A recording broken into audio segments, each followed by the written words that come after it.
And you're completely correct. It's not very often I sit with somebody who I feel like says something and I feel corrected, but you're right. Live and let live is hijacked. Yeah. It's hijacked. And it's unfortunate that me as a person now, especially, and maybe this is more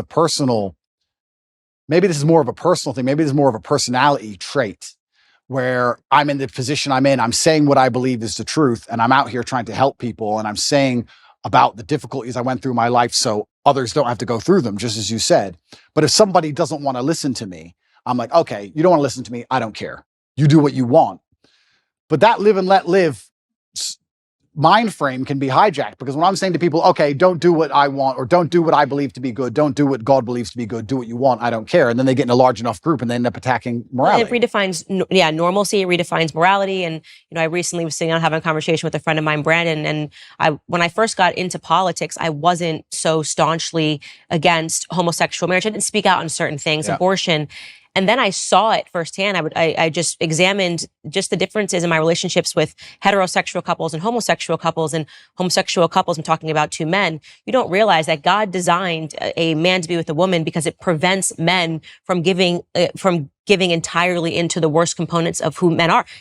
Just having sex all the time. Yeah, right? You can't do that. If you're with a woman, okay, maybe it's menstruation, maybe it's pregnancy, maybe it's afterbirth, but there are these natural barriers that make it so that your relationship has to be about something else other than just sex. Yep.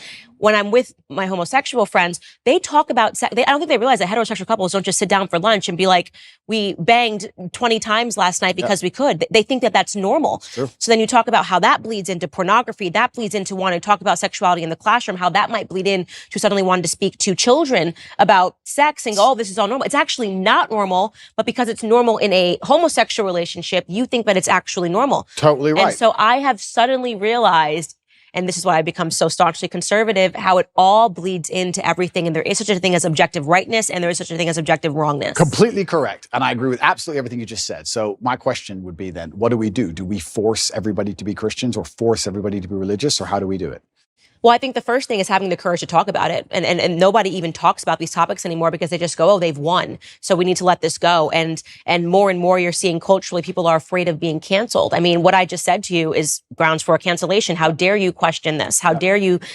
I even believe now, after seeing the ways in which society has made children believe that they're all trans. I went to university. I went to high school. I didn't graduate with a single trans person. Now you want me to believe 1 in 4 children suffers from identity issues? Yeah. No, that's socialization. Completely. You place that on them. So is it such a far stretch to imagine that the same happened in when homosexuality came to America, and then we popularized it and we put Ellen on TV and we gave Melissa Etheridge a platform, and suddenly pride parades were happening everywhere. Whereas you don't see this here. You don't see this here in Romania where we're sitting, because we haven't. This is the power of culture. This is the power of pop culture. When you make something, you have to go the other way. Completely. You need to normalize it. You need to say, actually, this is abnormal. Absolutely. And this is what normal is. And it's not both.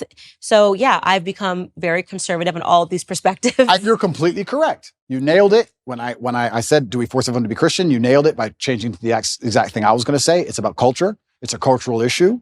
And it's completely and utterly correct. And I think that's actually one of the reasons why. I mean, I don't state this with arrogance. I don't want people to understand. I'm not trying to be arrogant. I'm trying to make people understand the situation I'm in. I was the most Googled man on the planet at one point.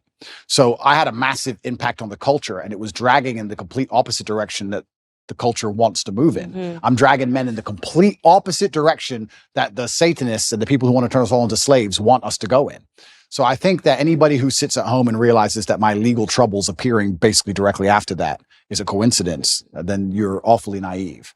So it's unfortunate also that the way the world works, at a certain level of influence and power, the justice system almost breaks down. We see that even in America and most other countries. It all just becomes a big game and a big show, and it's about power plays and a whole bunch of conversations behind the scenes. It's not about justice anymore. So it's very concerning, because you are right. We are in a culture war. And it's culture which is absolutely not really defining the direction in which we move. And this is one of the reasons why I reverted to Islam, because I feel like the Islamic culture is the strongest. You feel the culture. I was wondering, because you were Christian, and, I definitely do not know enough about the Islamic faith to sit here and debate you on it. Yeah. I'm never a person that will debate somebody on something that I'm not an expertise on. Yeah. But I will say that I'm sad that you're not a Christian anymore.